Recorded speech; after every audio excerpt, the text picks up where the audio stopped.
and roll, mate. See that? You see it, you see it, you see it, you see it. Spinny rims, spinny rims. Yeah? We want the one with the spinny rims. Spinny rims. Zoom.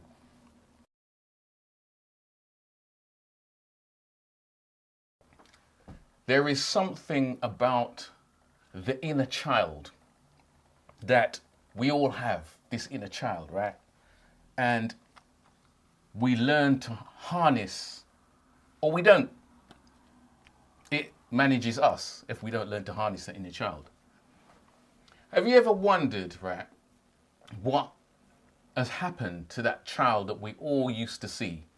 You know, when you go shopping, and there's always that one child who's flinging themselves on the floor and screaming, "Ah! I want Cocoa Pops! Ah! I want Sugar Pops!" Or whatever it is. And they're just, you know, doing one, basically going ballistic. And the mum's just standing there, standing back, or maybe she's flustered. But if she got skills, she's standing back and she's just letting that child do what that child needs to do to get it out of its system. That child, you ever wonder where that child goes? What happens to that child as we get older? You know, they don't just disappear, or maybe they disappear from view, but they don't disappear. Those children end up, or that child, I should say, ends up being masked by the adult exterior, and sometimes becomes a rampant, wild inner child, you know? And I think we're seeing a lot of that today in people's inability, unwillingness to harness, to arrest, is that the right word? To grow and develop their inner child. We're seeing it today with people online, especially in the light of all these new camera releases. We're seeing all these channels and people going at it, battling. Wah! I want a new camera. Wah! My camera's better than yours. Wah! Sony. Wah! Fuji. Wah! Canon. Wah! We're seeing all these people who call themselves photographers really just going ballistic over these new mirrorless. They're not even the mirrorless system. It's not even the system. If you think about it, it's the brands, you know. And I know I keep going on about this brand thing, but in analyzing it, week in, week out, and looking at it, you know, it's not even about the brands. It's that wild inner child that has just been left to go wild. It hasn't been harnessed or being fed in the right way, hasn't been dealt with in the right way. So we're seeing it in all its glorious Technicolor. And every week, you know, we saw it with the Nikon Z release, you know, all these sites coming out with, oh, I hope, and I wish. And then the complete tear down of that system by them said same people after it's released and their demands are not met. I want Sugar Puffs. This is what we're seeing. I want Shredded Wheat. And some of these adults are just letting their inner child take full advantage, you know, and show itself in all its glorious, notorious Technicolor. So, you know, it's really interesting that we're kind of seeing a dividing line being opened up, a polarization, that's a better word, of photographers. Because you know that term photographer is really been outgrown today. It doesn't really mean much, you know, and because it lumps everybody together. You know, you could be a street photographer, you could be a wedding photographer, you could be an event photographer, you could be a landscape person or a product photographer, and not really share a lot of, you know, similarities or the way you view things. And today, as I said a couple of episodes ago, you know, we've got these new subgenres of photographer, which doesn't really focus on what you shoot. You know, you got the faux photographer, as I call them, the faux photographer. I got a little list down here. The spectrographer, and the statographer, and the techtographer. You know, all these people that focus on the gear. You know, the dividing line is all these photographers focus on gear. The brandographer, the fanboyographer, you know, the gasographer, you know, brand ambassadographer.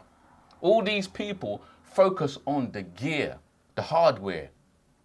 Whereas the street photographer, event photographer, travel photographer, wedding photographer, those ones are actually focusing on doing. And if you really look at that dividing line, the ones who are doing tend to be the people who have harnessed their inner child. They've harnessed and are working with that inner child, you know, embracing the creativity that comes from your inner child. You know, they're not afraid to push that inner child to flourish and grow. You know, and sometimes we do silly things, and that's our inner child, you know. And sometimes you'll see me dancing and singing. It's my inner child. And I'm working with that inner child and saying to that inner child, you know, it's okay to grow and develop and to explore things and to produce.